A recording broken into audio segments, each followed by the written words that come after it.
E daí, a gente falou muito de dores, de desafios, né, de expectativas que são colocadas.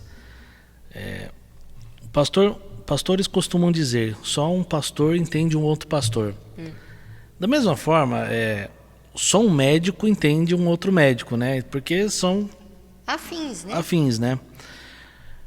Mas de certa forma também só uma esposa de um pastor vai entender outra esposa de um pastor, né? Acho que sim. Quais são as principais angústias e desafios que são frequentemente compartilhados pelas mulheres que são esposas de pastores? E além disso, qual que é o desafio recorrente que essas mulheres enfrentam em comum no contexto do seu papel como esposa de pastores? Acho que duas coisas que são mais frequentes, né? Uma que há muita reclamação do marido, né? O marido se dedica demais à igreja e não se dedica à esposa. E ele precisa se lembrar do seguinte: a igreja é noiva de Cristo, não é noiva dele. E se ele estiver cuidando mais da noiva de Cristo, que não é dele, do que a sua própria esposa, vai haver no coração dela muita mágoa, muita tristeza, muita frustração. Então, é preciso cuidar muito disso, né? E não pode deixar a coisa avançar demais, porque chega num ponto que tem esposas de pastor que querem mandar tudo para o alto, não quer saber, tem pavor, eu conheço casos de esposa de pastor que quer mudar de igreja. Deixa ele lá com a noiva que não é dele, sabe? E quer ir para outra igreja. Mas isso é caso extremo, né? Em geral, eu vejo mulheres bem dedicadas e tudo. Eu pensei numa outra coisa também. De cobranças, né? Das pessoas da igreja. Mas aí nós já falamos bastante sobre isso. Quando alguém cobrar alguma coisa, olha, aquilo que Deus puser no meu coração, eu farei. Mas isso não é da minha alçada, não é da minha competência, não é da minha habilidade. E não incomprida a conversa. Suave. Sempre muito suave. E alguns falam, então quer dizer que a esposa de pastor tem que vestir uma máscara? Não, isso não é vestir máscara, isso é domínio próprio. E depois lá em casa ela vai resolver com Deus. Fala, Senhor, essa pessoa está me tirando a paciência, está me entristecendo. Senhor, faça alguma coisa. Porque se for querer tratar no sangue, no olho, como dizem por aí, né? Vai ferver e vai criar casa e vai trazer problemas para a própria casa dela. É isso. E nisso são 48 anos de ministério, caminhando como esposa de um pastor. Jubileu, hein?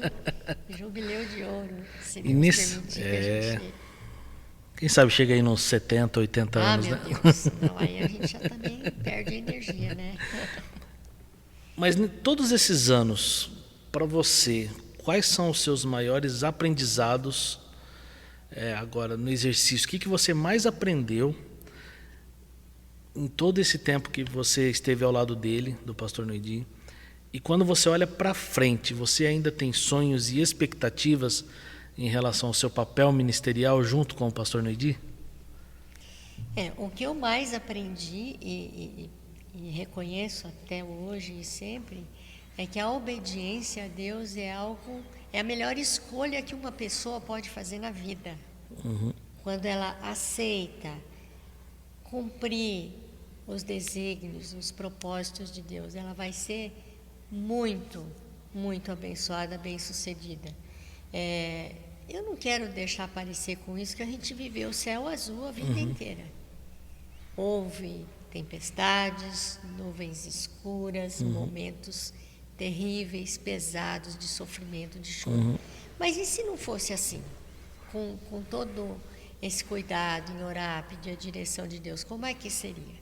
Então, a obediência, e não só na nossa vida, Daniel, muitas vezes pessoas com sérios problemas que nos procuram para aconselhamento, algumas vêm e saem fazendo aquilo que a gente indica que a palavra dar de direção para ela. Não que a gente diga, olha, você faça assim, faça assado. A gente sempre evitou isso. A gente não é guru de ninguém. Mas a gente apresenta a palavra. Olha, nessa sua situação, a palavra diz isso. E tem pessoas que é a coisa mais linda. Ela sai praticando, dali a pouco você vê a pessoa florescendo. Outros vêm com a mesma situação que você orienta, que você mostra a palavra e sai do mesmo jeito, fazendo as mesmas coisas. E você vê a pessoa só decaindo, só decaindo.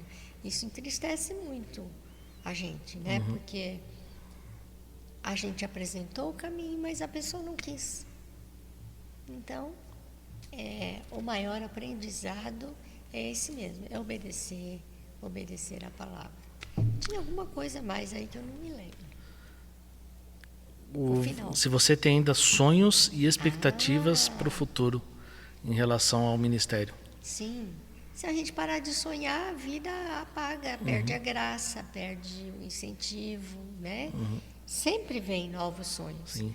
Mas como eu escolhi, eu tenho meus sonhos pessoais, né? Familiares, mas em termos de ministério, é que Deus vá me usando e vá me indicando. Se eu tiver que fazer coisas novas, que Ele me mostre. Mas como eu escolhi agradar o meu marido, que foi lá atrás que a dona Wanda disse, né? Agrade o seu marido.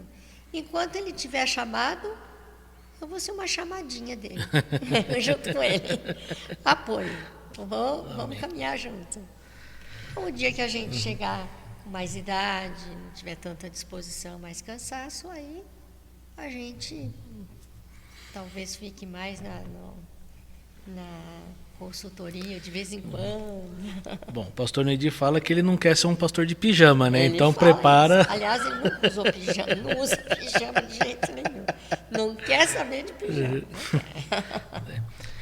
E se você tivesse que dar um conselho, qual conselho a Deise de hoje, esposa de um pastor de 48 anos de ministério, daria para a própria Deise, esposa de um pastor que foi recém-ordenado e está assumindo a igreja lá em Cândido Mota? Eu daria os mesmos conselhos que a dona Wanda me deu, porque deu muito certo. Eu pus em prática, eu considerei e deu muito certo. Eu daria os mesmos conselhos e dou esses conselhos para jovens esposas de pastor. Só 2, gente. É fácil de gravar. Agrade o seu marido, porque você não vai agradar todas as pessoas. E não se permita ser menina de recado. Não deixe as pessoas fazer você de menina de recado. Tem que falar alguma coisa séria para alguém? Vai na própria pessoa. Resolveu o assunto. Muito bom. E as mulheres mais velhas, né? Você perguntou. Tem as mulheres mais velhas também. As mulheres mais velhas têm que obedecer o que está escrito em Tiago. As mais velhas se ocupem em ensinar as mais novas. Eu já estou nessa fase, né, Daniel? Mas sabe que a gente percebe nos nossos dias? Não tem muita gente querendo buscar ajuda, não. Quer fazer do jeito que acha, eu sou mais né? Vou fazer do meu jeito, porque imagina, a mais velha já está desatualizada. Está num tempo muito fora do meu. Não entendeu nada.